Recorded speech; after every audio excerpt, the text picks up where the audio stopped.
So we'll start with the basics of linear momentum first.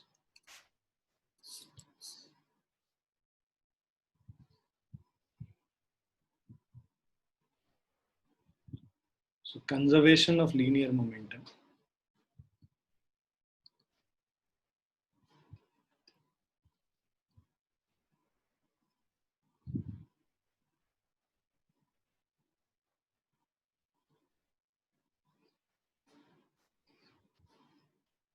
ठीक है, तो हमें पता है कोई भी पार्टिकल है उसका मास m और v वेलोसिटी से मूव कर रहा है, तो linear momentum p is equal to m into v करके हम लोग लिखते हैं.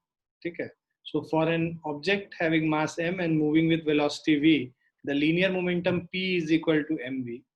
Now the relation between linear momentum and the kinetic energy is p is equal to, so this is the first formula which you need to know. Second is the relation between momentum and kinetic energy is p is equal to root under 2k into m, और इसी में हम लोग k is equal to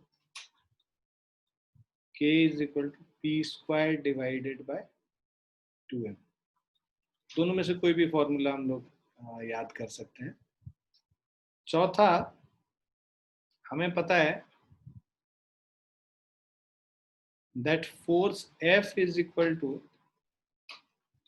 dp upon dt. ठीक है, rate of change of momentum is force. Now when external force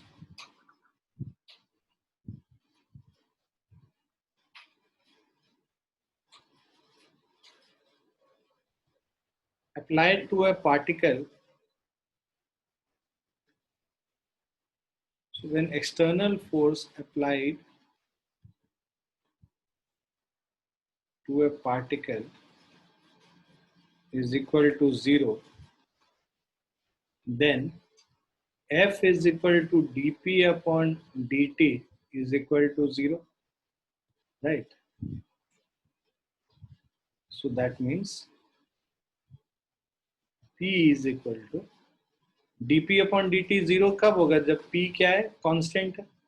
तो मतलब अगर एक्सटर्नल फोर्स 0 होता है, in the absence of the external force, the linear momentum of the particle remains constant.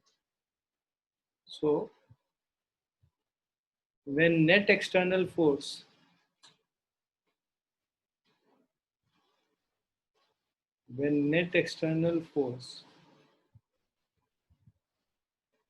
acting on a particle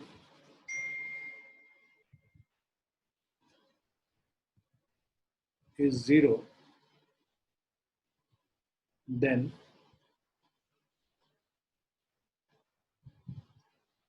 momentum is conserved. इसको हम लोग conservation of momentum कहते हैं. ठीक है, so this is the law of conservation of momentum. Law of conservation of momentum.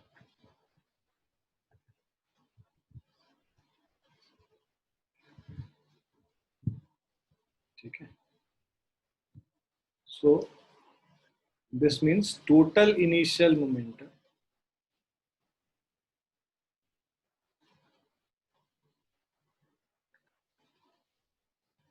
is equal to total final momentum. ठीक है, ये conservation of momentum.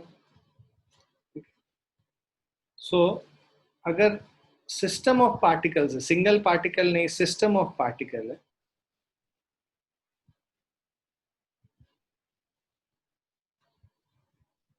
For a system of particles we have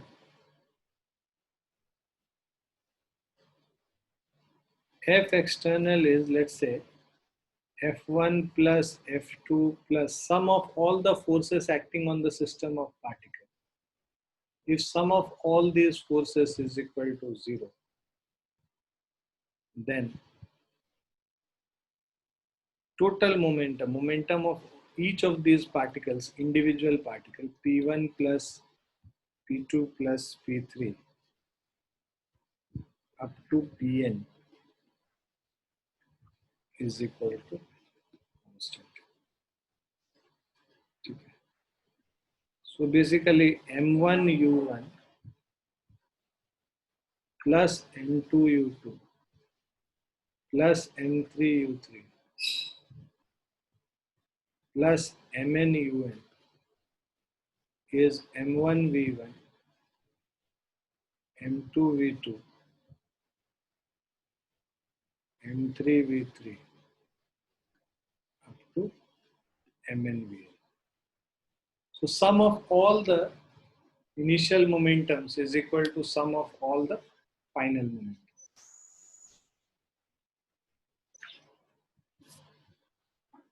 Clear है बच्चों? Yes, sir.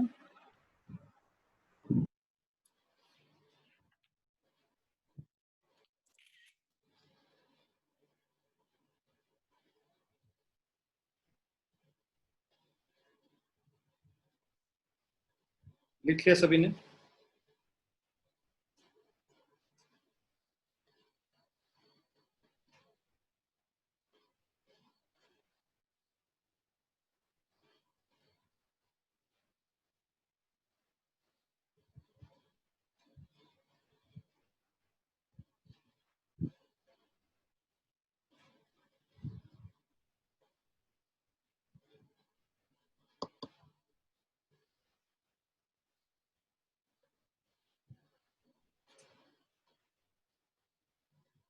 लिख लिया बच्चों? Yes, sir. हम लोग फोर्थ एग्जाम्पल तक पिछली क्लास में किए थे, मतलब जो हम लोग सेंटर ऑफ मास का क्वेश्चंस कर रहे थे. अब ये फिफ्थ एग्जाम्पल से स्टार्ट करेंगे आज. So consider a two particle system with the particles having masses m1 and m2. हमारे पास दो पार्टिकल सिस्टम है, एक का मास m1 है, दूसरे का मास m2 है. If the first particle is pushed towards the center of mass through a distance d, अगर पहले पार्टिकल को हम लोग डिस्टेंस d से पुश कर लेते हैं, यहां पे आ गया, by what distance should the second particle be moved so as to keep the center of mass at the same position? तो इनिशियली सेंटर ऑफ मास जहां पे था वहीं पे फाइनली भी सेंटर ऑफ मास होना है. तो जब इनिशियली अगर हम लोग को देखना है इसका सेंटर ऑफ मास कहाँ है, तो जो अगर सेंटर ऑफ मास सी पे है तो वहां से जो डिस्टेंस है m1 into x1 is equal to m2 into x2 होता है ना. हाँ, सेंटर ऑफ मास से जो डिस्टेंस है mass, Yes, sir. m1 r1 is equal to m2 r2 होता है ना, वही x1 है यहाँ पे. So initially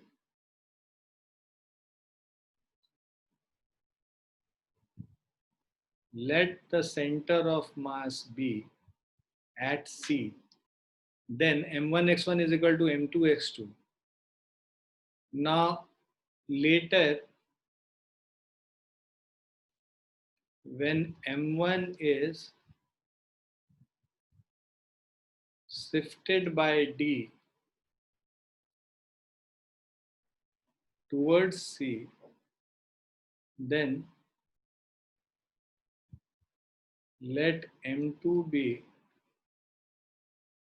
shifted by d dash towards C.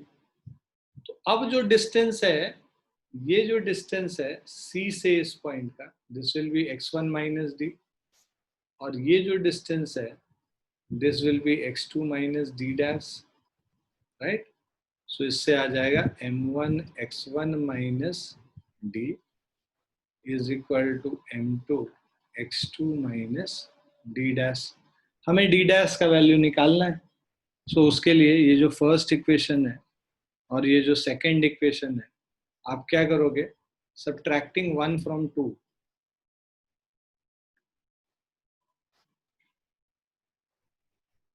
तो इससे क्या आ जाएगा, m1 x1 minus m1 d minus m1 x1 is equal to m2x2 minus m2d dash minus of m2x2. m1x1 से माइनस m1x1 कट गया, m2x2 से minus m2x2 cut गया, minus m1 into d is minus m2 into d dash.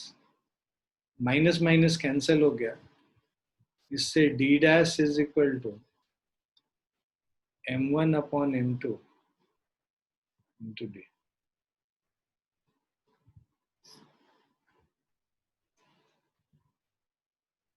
So this is the shift which we have to do on mass m2, so that the center of mass remains at the same position.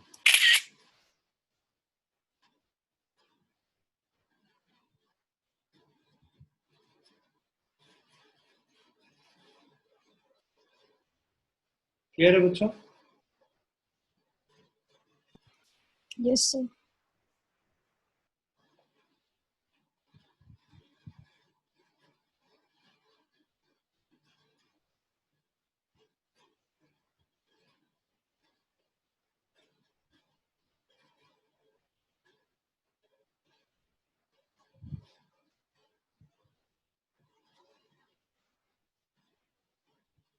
लिख लिया सभी ने? Yes, sir.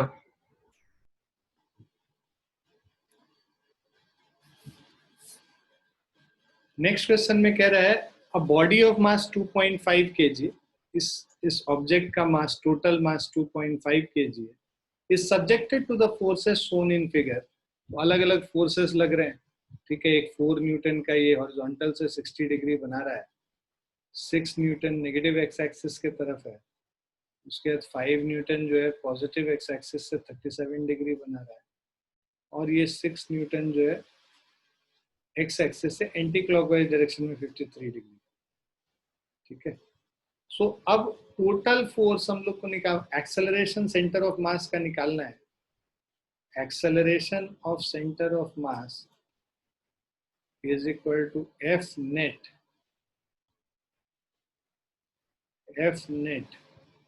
Divided by M, total mass M, है ना. ये हम लोग पिछली क्लास में देखे थे. अब ये नेट फोर्स जो लग रहा है ना, तुम क्या करो, पहले एफ एक्स निकाल लो, एक्स डायरेक्शन में टोटल फोर्स निकाल लो. -6 न्यूटन नेगेटिव एक्स एक्सिस की तरफ है, -6 प्लस 4 cos 60 डिग्री,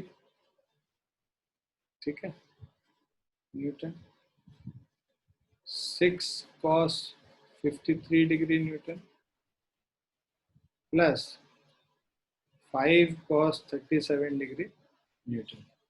इन सबको सॉल्व करते हैं. -6 4 इंटू 1/2, 6 इंटू cos 37 हो जाएगा 4/5, cos 53 3/5, प्लस 5 cos 37 4/5. सो 5 और 5 कैंसिल हो गया. अब वैल्यूज पुट करते हैं. -6 प्लस 2 प्लस 18/5 प्लस 4, 4 2 ज़ा 6 और -6 कैंसिल हो, 3.6 न्यूटन हो गया एफ एक्स. एफ वाई अब हम निकालेंगे.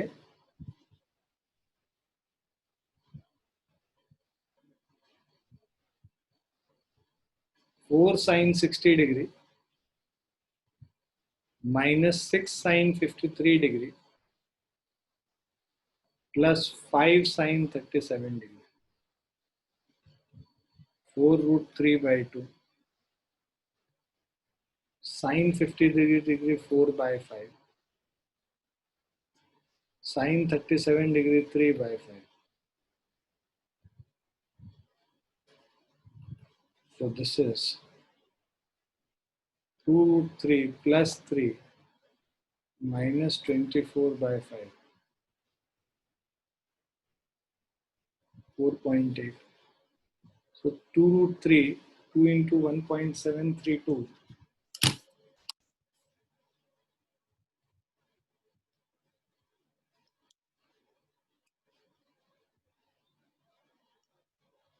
.464 plus 3, 6.464 minus 48.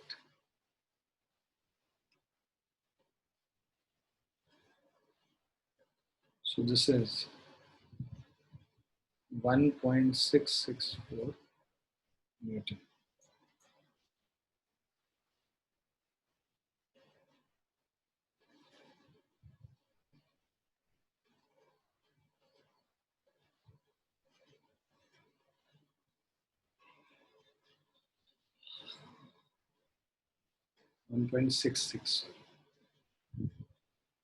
Fy निकालने के बाद F is equal to root under Fx square plus Fy square. This is root under 3.6 square plus 1.66 square. So this will give us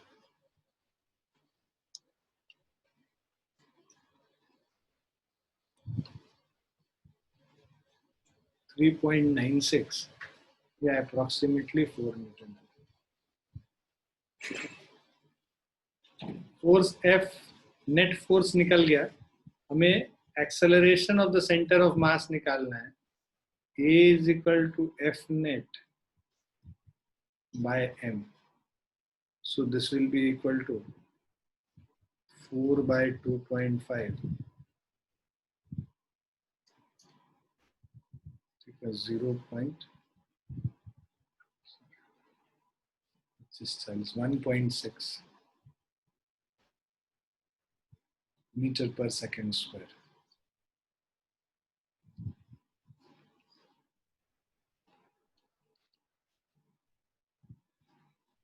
अब इसका डायरेक्शन अगर निकालना होगा हम लोग को, तो जिधर फोर्स लग रहा है उधर ही डायरेक्शन होगा.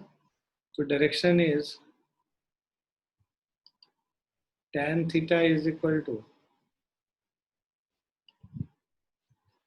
Fy by Fx. Fy है हमारा 1.66 divided by Fx 3.6. So this will be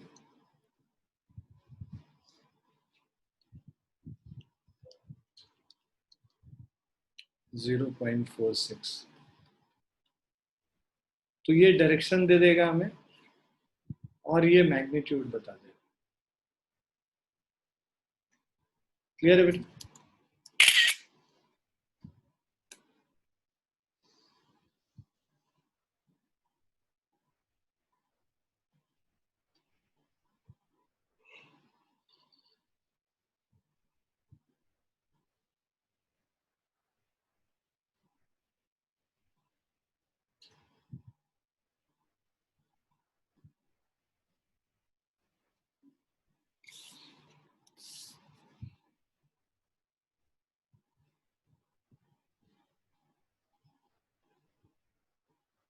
clear है? Yes, sir.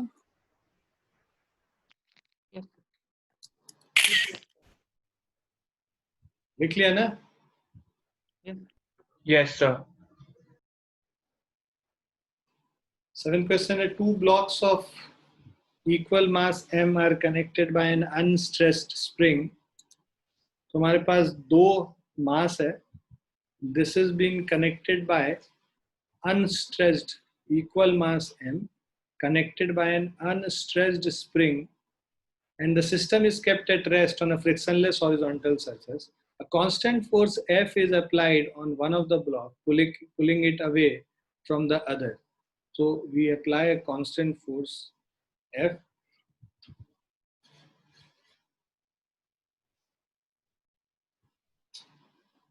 So basically ये दोनों surfaces smooth है, frictionless है. So a constant force F is applied in one of the block, pulling it away from other as shown. Now find the position of the center of mass at time t. if the extension of the spring ज़्यादा ही रह गया. So if the extension of the spring is x naught at time t, find the displacement of the two blocks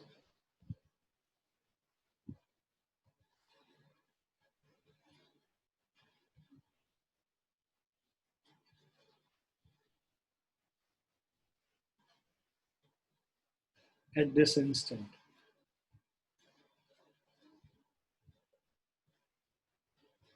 देखो कह रहा है two blocks of equal masses m are connected by an unstressed spring and the system is kept at rest on a frictionless horizontal surface. A constant force F is applied on one of the blocks, pulling it away from the other. Now find the position of the center of mass at time t, and second, if the extension of the spring is x naught at time t, find the displacement of the two blocks at any instant. So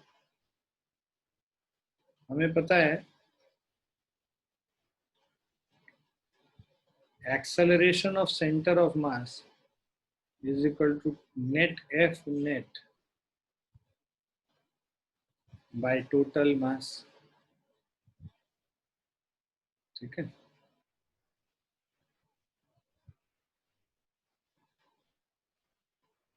पूरे पे एक ही force लग रहा है बस F right side में, total mass m plus m है. So this will be equal to F upon 2m. So this is the acceleration of center of mass. Now position of center of mass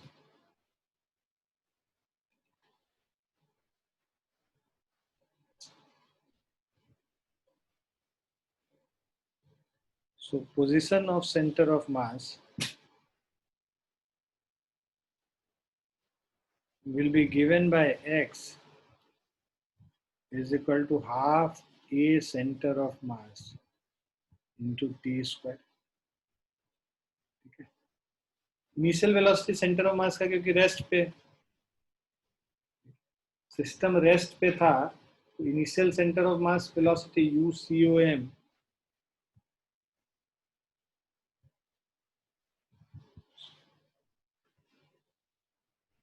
so initial velocity of centre of mass 0 था, तो x is equal to ut plus half at square करते हैं, u 0 हो गया, तो half a centre of mass into t square.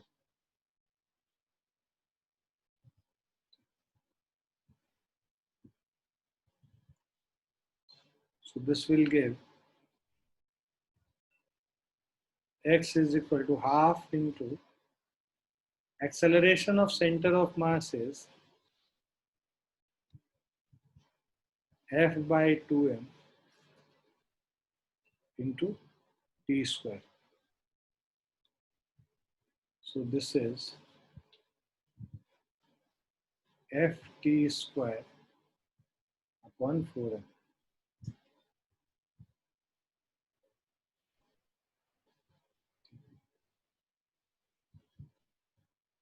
So this is the position of center of mass. तो पहला part का ये आंसर है, find the position of center of mass at time t. अब कह रहा है if the extension of the spring is x naught at time t, find the displacement of the two block. मान लो पहले वाले ब्लॉक का displacement x1 है और दूसरे वाले ब्लॉक का डिस्प्लेसमेंट x2 है. So let displacement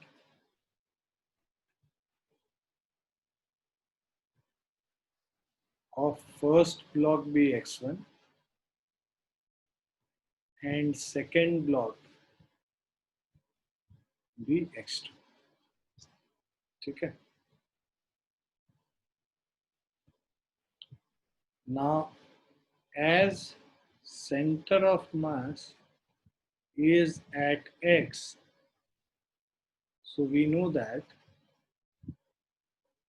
the center of mass, position of center of mass is given as m1 x1 plus m2 x2 divided by m1 plus m2. दोनों block का मास m है, so this is mx1 plus mx2 m plus n. So x will be equal to x1 plus x2 upon 2.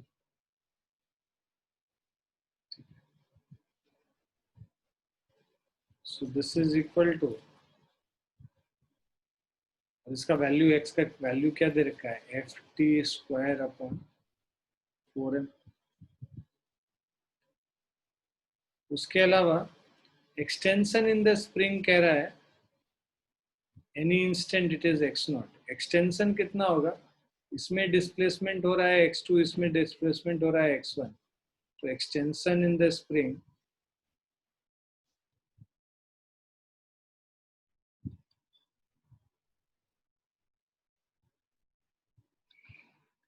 so extension in the spring x0 is equal to x2 minus x1. ठीक है, so इसका मतलब x2 minus x1 is equal to x0. दूसरा हो गया, ये पहला हो गया. पहले वाले को थोड़ा सा अरेंज कर देते हैं.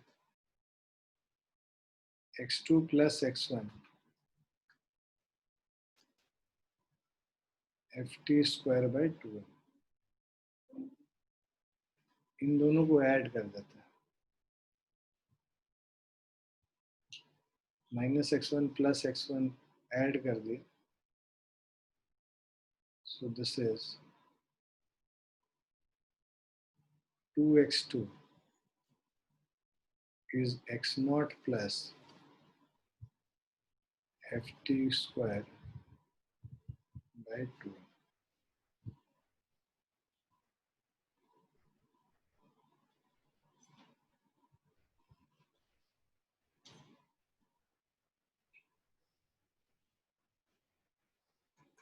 ठीक है, इसी से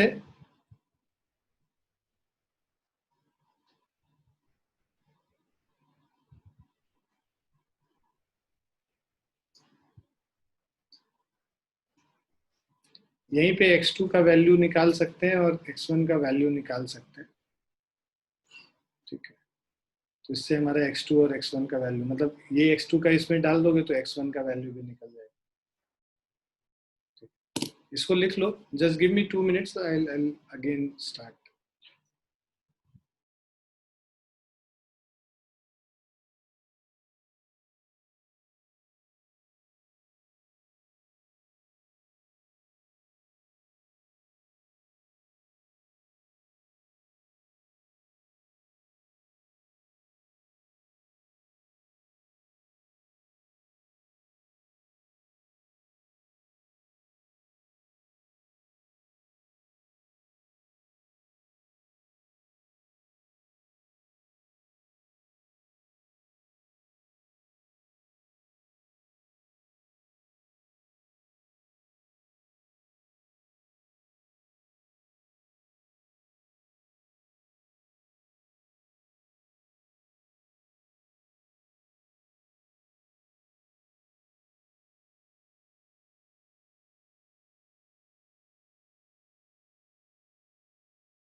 सॉरी बच्चों, थोड़ा दवाई खाना पड़ गया था, तबीयत ठीक नहीं लग रही थी। लिख लिया सब लोगों ने? आगे करें? Yes, sir. So, ये एक हम लोग थ्योरी भी पढ़े थे थोड़ी देर पहले, मतलब सॉरी पिछली क्लास में, एक दो क्लास पहले, कि यहाँ पे जब ये देखो, जब ये प्रोजेक्टाइल है, एक लेट्स से एक प्रोजेक्टाइल फायर हुआ है यहाँ पे 37 डिग्री पे, जब ये टॉप पॉइंट पे पहुंचता है तो ये दो पार्ट में डिवाइड हो जाता है, जिसमें जो हेवियर पीस है, ठीक है, find the distance from the launching point to the point where the heavier piece lands. तो दो पीस है, दो पीस में ब्रेक हो जाता है, 1:3 में इसका मास है। तो अगर एक पार्ट इधर आ रहा है, दूसरा पार्ट इधर जा रहा है, तो बिकॉज ये जो भी ब्रेक किया है, ये जो प्रोजेक्टाइल, ये ब्रेक इसमें जो हुआ है, that is because of the internal force. कोई भी बॉम्ब अगर एक्सप्लोड करता है, that is because of the internal force inside the bomb. तो एक्सटर्नल फोर्स कुछ नहीं लग रहा होता है, तो इसके वजह से जो सेंटर ऑफ मास है, वो सेंटर ऑफ मास उसी उसी पाथ पे फॉलो करता रह जाएगा। मतलब ये जो डॉटेड लाइन तुमको डार्क डॉटेड लाइन दिख रहा है, सेंटर ऑफ मास जो है, ओरिजिनली जो ऑब्जेक्ट जिधर मूव करता, तो उसी के अबाउट सेंटर ऑफ मास चला जाता है। सेंटर ऑफ मास के मोशन में कोई चेंज नहीं है। तो ये यहाँ गिरेगा और ये जहां भी गिरेगा, ये जो लेट्स से आपने टोटल मास अगर m है, तो उसका 1/4 m/4 इधर आ गया और 3m/4 इधर आ गया। इससे जो इसका डिस्टेंस होगा, मान लो ये डिस्टेंस x1 है और इसका जो ये डिस्टेंस है x2, ये दोनों सेम होगा। m1 x1 is equal to m2 x2। ये सेंटर ऑफ मास के लिए एप्लीकेबल होता है, ठीक है। ये अभी हम लोगों ने फॉर्मूला किया भी था कि m1 x1 is equal to m2 x2। तो पहले तो सेंटर ऑफ मास कहाँ पे आता है ना, ये सेंटर ऑफ मास हम लोग अगर निकाल लें, तो दिस इज, मतलब रेंज पहले निकाल लेते हैं। Range is equal to u square sine 2 theta by g. u हमारा 100 मीटर पर सेकेंड है, 100 का स्क्वायर इंटू, सर ये क्वेश्चन किया है? क्वेश्चन नहीं किया था, थ्योरी किया था, ठीक है, वो थ्योरी पार्ट में किया था। नंबर वैल्यूज नहीं थे बेटे, ठीक है। Yes sir. वही तो मैंने बोला ना कि ये थ्योरी में हम लोग ऑलरेडी पढ़ चुके हैं, जो थ्योरी कर रहे थे। तो 100 स्क्वायर इंटू साइन 2 थीटा, तो this is 2 sine theta into cos theta, sine 2 theta हो गया, डिवाइडेड बाय जी। जी का वैल्यू हम लोग 10 ले लेते हैं। दिस इज 100 स्क्वायर इंटू, नीचे लिख लेते हैं, so this is equal to 100 square, तो ये 10 टू द पावर 4 हो जाएगा, इंटू 2 इंटू साइन थीटा, ठीक है। सो 2 इंटू साइन थीटा अगर हम लोग कर लेंगे, sine 37 degree into cos 37 degree divided by 10 हो गया। सो इसको अगर हम लोग इसको लिख सकते हैं 2 इंटू 10 टू द पावर 3। साइन 37 होता है 3/5, कॉस 37 होता है 4/5। So 12 twos are 24,000 divided by 25, which is equal to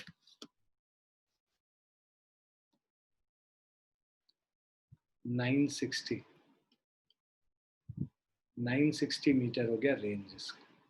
तो 960 मीटर रेंज हो गया, तो ये जो x1 है रेंज का हाफ होगा, है ना, हाईएस्ट, ये जो इस पॉइंट से इस पॉइंट तक का।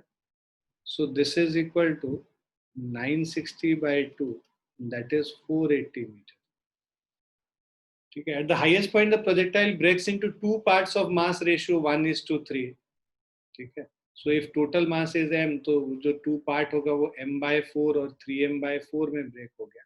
Smaller comes to rest, comes to rest मतलब ये बिल्कुल वर्टिकली ऐसे गिर जाएगा यहाँ पे, find the distance from the launching point to the point where the heavier piece lands, मतलब यहाँ से टोटल ये पूरा डिस्टेंस निकाला, रेंज में x2 ऐड करेंगे। तो पहले x1 निकाल लिया हमने, हमें x2 निकालना है। तो हमारे पास फॉर्मूला है, क्योंकि centre of mass will land at the centre of mass remains same as no external force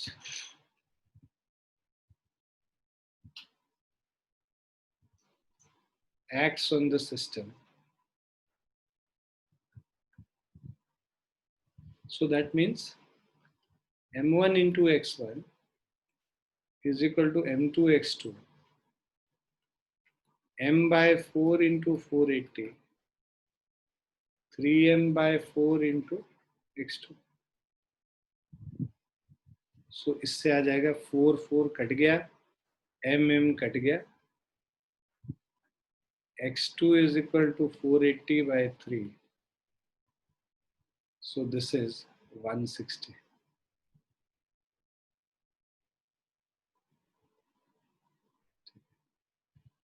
So x2 is equal to 160 meter.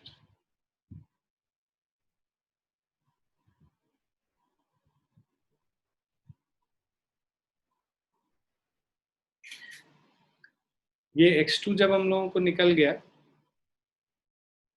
ठीक है, अब टोटल डिस्टेंस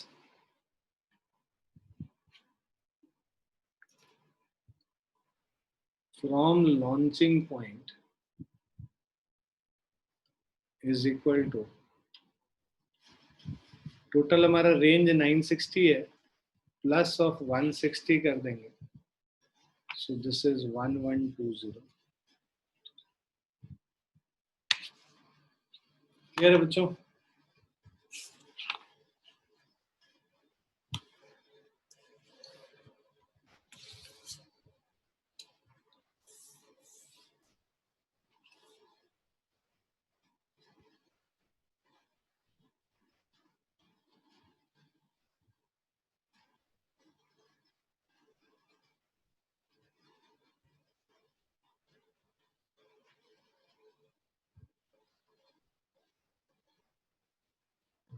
सर हमने जैसे आपने m/4 लिया था, अगर हम सिंपली m लेते तो क्या होता, मतलब जैसे इसमें m/4 है।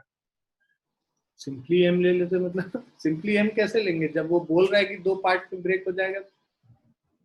तो सर हमने m/4 ही क्यों लिया, वो समझ में नहीं आया। अरे रेशियो दे तो रखा है ऊपर, 1:3 पार्ट में ब्रेक कर रहा है। m को तुम 1:3 में ब्रेक करोगे तो क्या होगा? मान लो ये x है और 3x हो गया, तो x प्लस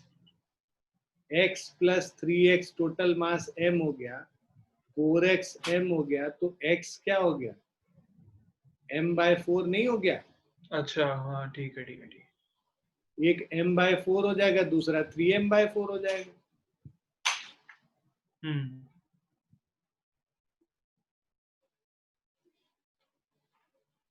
लिख लिया सबने? Yes.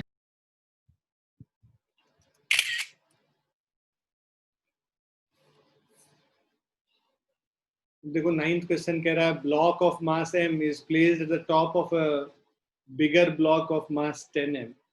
तो एक ब्लॉक है मास m का और एक बिगर ब्लॉक है मास 10m का. Now as shown in the figure, all the surfaces are frictionless. The system is released from rest.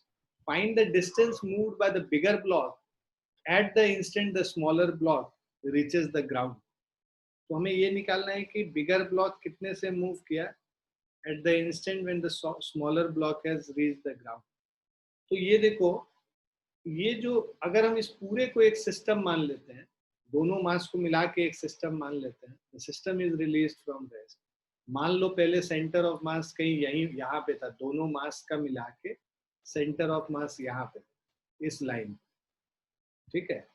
अब ये जो है, ये ब्लॉक लेट से मूव करके यहाँ आ गया,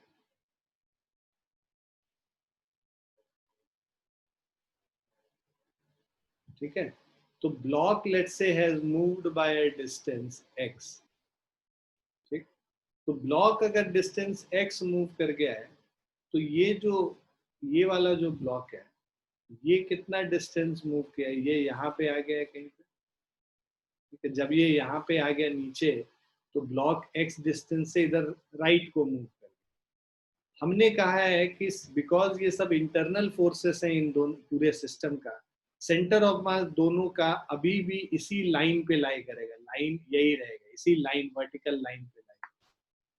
तो अब इसका जो लेट्स से ये जो 10m वाला जो ऑब्जेक्ट है उसका सेंटर ऑफ मास, मतलब इस ट्रायंगुलर वेज का सेंटर ऑफ मास भी x डिस्टेंस से इधर आ गया है, और ये वाला जो है ये कितने डिस्टेंस से मूव कर गया, पहले यहाँ पे था, अब जो है इसका मूवमेंट अगर यहाँ पे अगर ये स्टेशनरी रहता तो 2.2 पे आता, बट 2.2 से x लेस, इससे जो डिस्टेंस होगा, ये जो डिस्टेंस होगा, this distance is equal to 2.2 minus x। ये क्लियर है बच्चों? Yes sir. अब जो सेंटर ऑफ मास वाला लाइन है उससे स्मॉल वाला जो ये मास है उसका डिस्टेंस 2.2 माइनस x है, क्योंकि ये distance, this distance is equal to x, it has moved, the wedge has moved by x, पीछे की तरफ खिसक गया, तो ये 2.2 माइनस x है, ये x है, तो सेंटर ऑफ मास को वही स्टेशनरी रहना है, मतलब capital M into 2.2 minus x has to be equal to 10m into x. Is this clear to everyone? Yes sir. m1 x1 is equal to m2 x2 वाला formula लगा रहे हैं, तो जब ये m मास नीचे आ गया तो उस समय ये वेज जो है राइट को शिफ्ट कर गया है, इस डायरेक्शन में शिफ्ट कर गया है, तो कितना शिफ्ट किया है, x डिस्टेंस से शिफ्ट किया है, तो उसका जो वेज का सेंटर ऑफ मास अब ओरिजिनल सेंटर ऑफ मास से x डिस्टेंस शिफ्ट कर गया, और ये जो स्मॉल ब्लॉक है वो अब सेंटर ऑफ मास से 2.2 माइनस एक्स डिस्टेंस पे है, तो दोनों का सेंटर ऑफ मास बिकॉज इसी लाइन पे रहना है, तो m into 2.2 minus x is equal to 10m into x. अब ये m और m कैंसिल हो गया तो हमारा 2.2 minus x is equal to 10x हो गया, 11x इज इक्वल टू 2.2 हो गया, और x is equal to 2.2 by 11 which is equal to 0.2.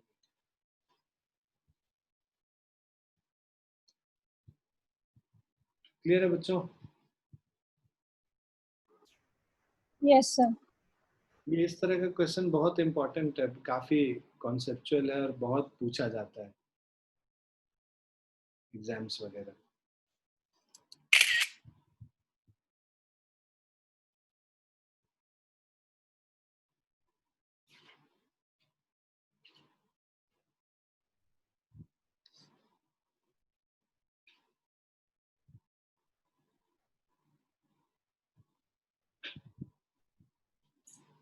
लिख लिया सभी ने? Yes, sir. Yes, sir.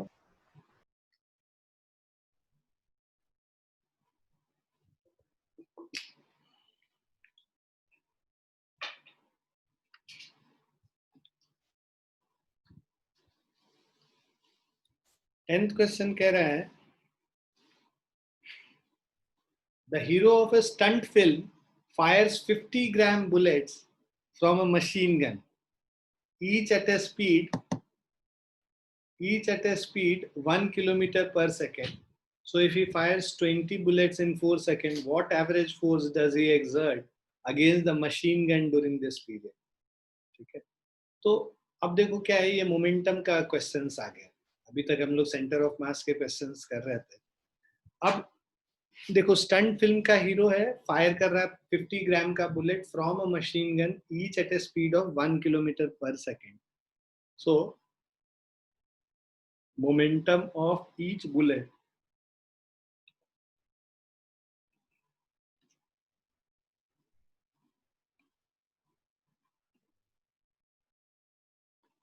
so momentum of each bullet is equal to m into v. 50 gram तो केजी में कन्वर्ट कर लोगे 50 by 1000.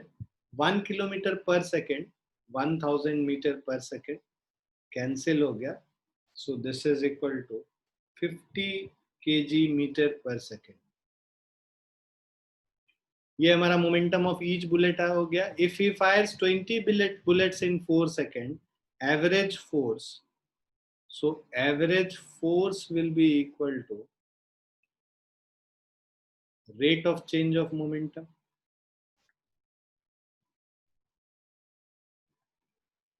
So rate of change of momentum average force है. So मतलब जो mv into number of bullets fired in t seconds will give you rate of change of momentum.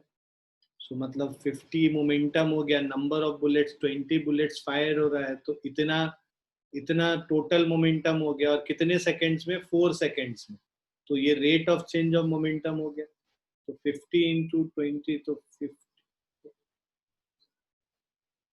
250 Newton हो गया average force. Clear है?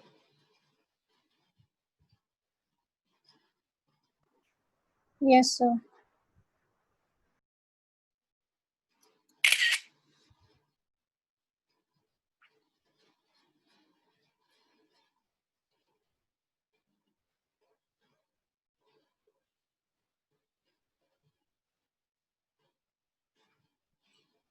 लिख लिया?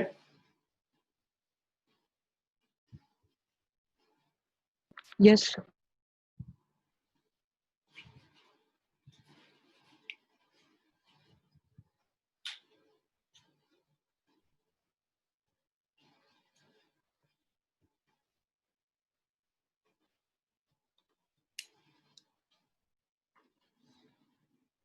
Eleventh question कह रहा है block moving horizontally on a smooth surface with a speed of 20 metre पर second burst into 2 equal parts continuing in the same direction. ठीक है. सो 2 इक्वल पार्ट्स में ब्रेक हो जाता है. पहले ब्लॉक था, ये लेट्स से टोटल मास इस ब्लॉक का m है.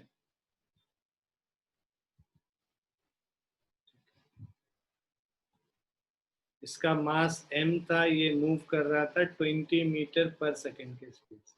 burst into 2 equal parts continuing in the same direction if one of the part moves at 30 meter per second. ये m/2 और m/2 दो पार्ट में ब्रेक हो गया. ये m/2 वाला जो है ये मूव कर रहा है 30 मीटर पर सेकेंड से, और दूसरा m/2 at what speed does the second part move, है ना. सेकेंड पार्ट जो मूव कर रहा है उसका स्पीड निकालना है और fractional change in kinetic energy निकालना है. So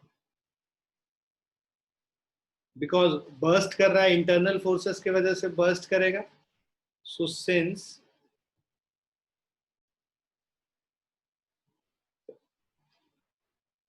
no external force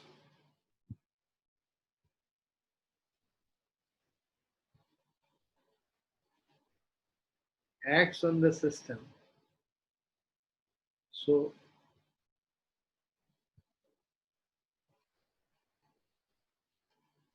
the total momentum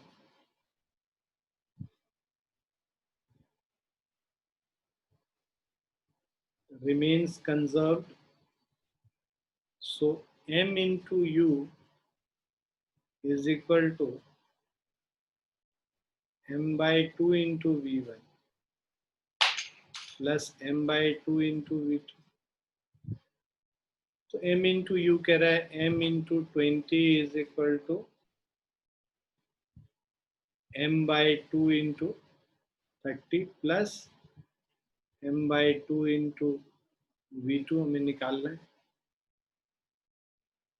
सो ये अब क्या करो, सब में से m कॉमन लेके कैंसिल कर लो. 20 is equal to 15 plus v2 by 2 और 5 into 2 is v2.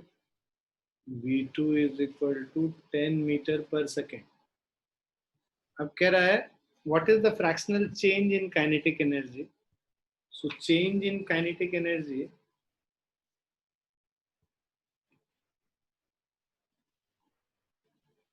is equal to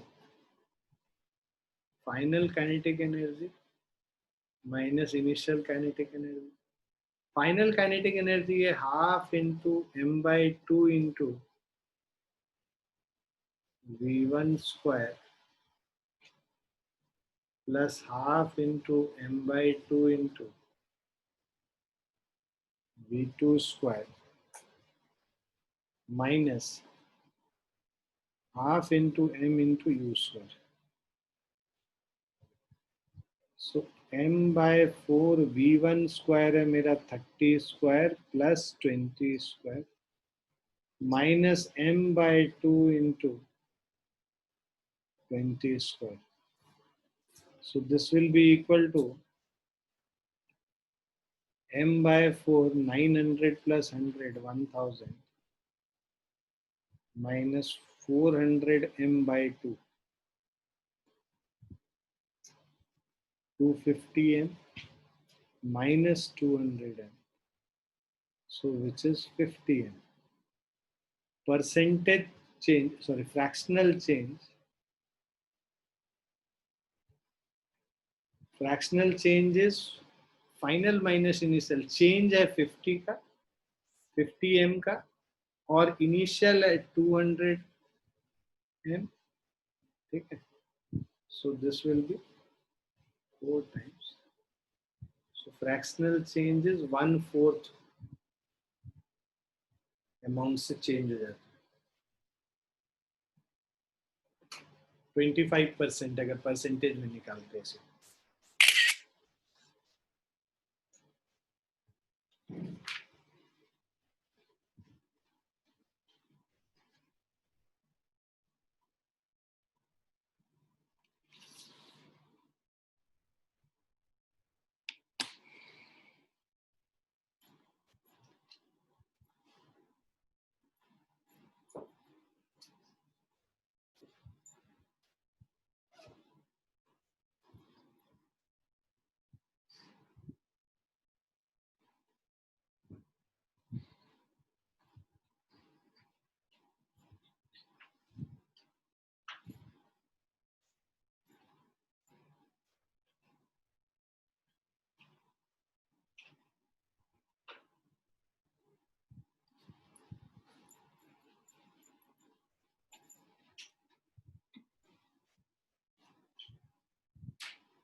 लिख लिया बच्चों?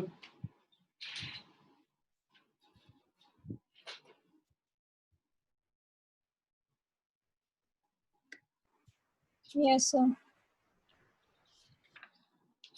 तुम लोग ने इसके एक्सरसाइज के कितने क्वेश्चंस किए थे? मैंने बोला था क्या करने के लिए? नहीं बोला था. 14 तक कहा. किया तुम लोगों ने?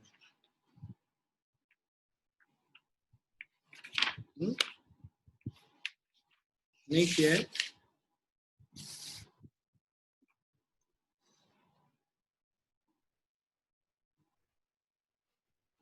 बिना किए थोड़ा ना आईआईटी होगा. मेरे कर देने से आईआईटी हो जाता तो हम सारा कर देते, तुम्हारा आईआईटी हो जाता. खुद से जब तक नहीं करोगे नहीं होगा कहीं. फिर तो बेकार में टाइम वेस्ट कर रहे हो अपना भी और मेरा भी. Car of mass m is moving with a uniform velocity v. हर हफ्ते समझाते हैं तुम लोग को, कोई समझ में कुछ नहीं आता तुम्हें. उस पर कोई वर्क नहीं होता है.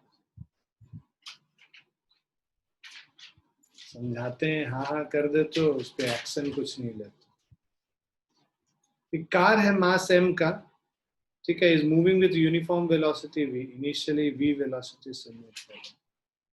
बाद में on a horizontal road when the hero of a Hindi film drops himself on it from above. ठीक है, ऊपर से ऋतिक रोशन इसके ऊपर कूद जा रहा है. ठीक है, hero of the Hindi film drops, और ये वर्टिकल वेलोसिटी से गिर रहा है. राइट. सो अब taking the mass of the hero to be small m, इसका मास स्मॉल m है, इसका capital m. What will be the velocity of the car after the event? तो देखो ये जो हीरो ऑफ द फिल्म आया ये वर्टिकल वेलोसिटी से नीचे आया, तो हॉरिजॉन्टल वेलोसिटी पे कोई फर्क नहीं पड़ेगा। बेसिकली हॉरिजॉन्टल मोमेंटम पे कोई इनिशियल मोमेंटम इसका नहीं था, मतलब इसका मोमेंटम अगर हॉरिजॉन्टल डायरेक्शन में देखोगे हीरो का 0 था, वर्टिकल डायरेक्शन में रहा होगा या हॉरिजॉन्टल डायरेक्शन में कोई है ना। तो अगर इसको पूरे को सिस्टम मानते हैं तो इनिशियली नेट मोमेंटम अगर हॉरिजॉन्टल डायरेक्शन में देखेंगे तो that was m into v, और बाद में जो नेट मोमेंटम है हॉरिजॉन्टल डायरेक्शन में, मान लो ये दोनों मिलके कैपिटल V स्पीड से जा रहे हैं, so m into v is equal to capital m plus m into capital V, ठीक है। सो हम लोग हॉरिजॉन्टल डायरेक्शन की बात कर रहे हैं, तो total horizontal momentum, initial horizontal momentum आप लिखोगे total initial horizontal momentum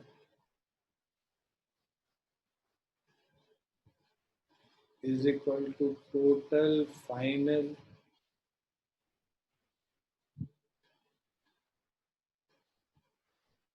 horizontal momentum.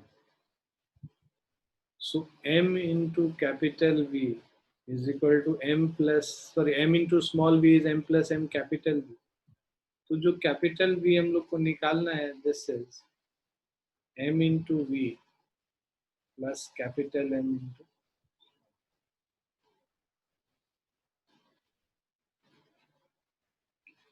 Clear है बच्चों? Yes, sir.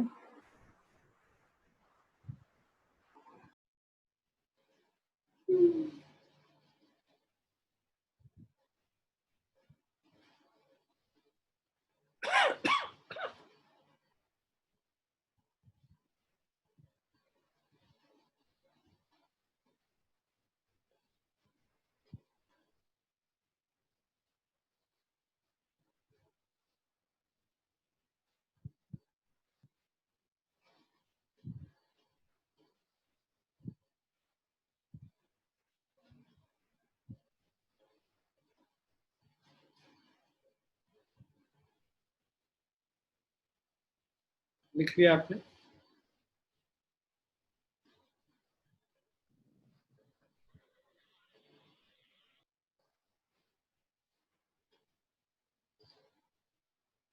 लिख लिया बेटा?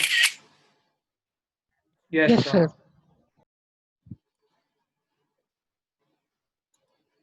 Next question है, space shuttle while traveling at a speed of 4000 km per hour with respect to Earth disconnects and ejects a module backward. तो एक space shuttle है,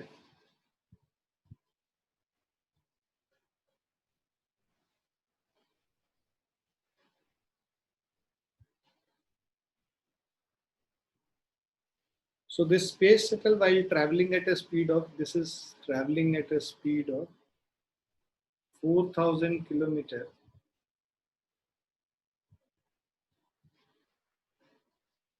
per hour with respect to Earth disconnects and ejects the module backward, weighing 1/5 of the residual part. Okay. So this is weighing 1/5 of the residual part. मान लीजिए total mass m था, इसमें से एक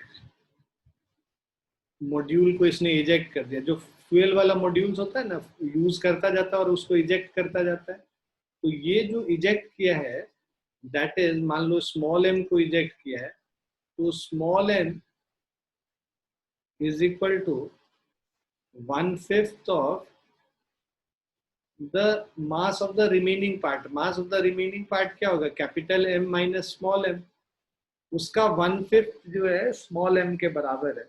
इसको solve करोगे तो ये क्या हो जाएगा? 5m is equal to m minus m और 6m is equal to capital M और small m is equal to capital M by 6। Clear है सबको? हाँ, ये वाला part, Yes, sir. 1/5 of the residual part. If the shuttle ejects the disconnected module at a speed of 100 km/h, इसका ejection जो हो रहा है वो किस स्पीड से हो रहा है? 100 km/h के स्पीड से, right? With respect to the state of the shuttle before the ejection. तो ये speed is with respect to shuttle. So velocity of module with respect to shuttle is equal to minus 100 km/h. So now हमें निकालना है basically इस module का, हम लोग तो अर्थ के रेस्पेक्ट में मोमेंटम कंजर्वेशन जो लिखेंगे अर्थ के रेस्पेक्ट में लिखेंगे। तो अगर इस मॉड्यूल का अर्थ के रेस्पेक्ट में हम लोग को ग्राउंड के रेस्पेक्ट में वेलोसिटी निकालना है, मान लो ये vmg निकालना है, हमें पता है velocity of module with respect to shuttle is equal to velocity of module with respect to ground minus velocity of shuttle with respect to ground. So this will give us velocity of shuttle, velocity of module with respect to, velocity of module with respect to ground is module with respect to shuttle plus shuttle with respect to ground. ये relative velocity का formula है। Velocity of A with respect to B क्या होता है? वीए minus वीबी, पढ़ा है ना हम लोगों ने। तो वीए क्या होता है? बेसिकली ये ग्राउंड के रेस्पेक्ट में और ये भी ग्राउंड के रेस्पेक्ट में एब्सोल्यूट वेलोसिटी है। Relative velocity of A with respect to B is velocity of A minus velocity of B, absolute velocity of A minus absolute velocity of B. Absolute velocity ground के respect में, तो velocity of A with respect to ground minus velocity of B with respect to ground. ठीक है, तो velocity of module with respect to ground minus velocity of shuttle with respect to ground.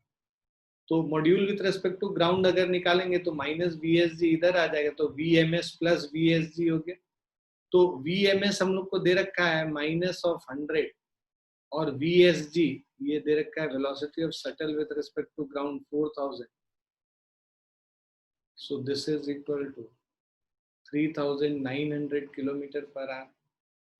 ठीक है, so अब अगर by conservation of momentum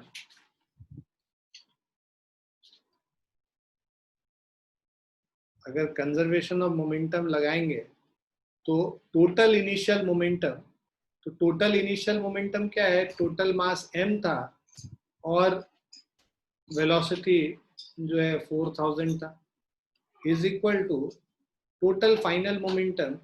तो अगर हम मॉड्यूल की बात करें जो इजेक्ट कर दिया है उसका मास m/6, वो किस स्पीड से मूव कर रहा है? 3900 के स्पीड से मूव कर रहा है। और बचा हुआ जो है वो कितना है? m माइनस m/6 करोगे तो 5m/6 बचा हुआ है। ये 5m/6 लेट से v वेलोसिटी से मूव कर रहा है। क्लियर है? ये हम लोगों को निकालना है जिस स्पीड से ये फाइनल वेलोसिटी शटल मूव कर रहा है। So this will be equal to, ये m कैंसिल कर दो हर तरफ से, तो 4000 इज इक्वल टू 3900 मतलब 650 plus 5/6v। So this is equal to 3350 into 6/5 is equal to v. So 3350 divided by 5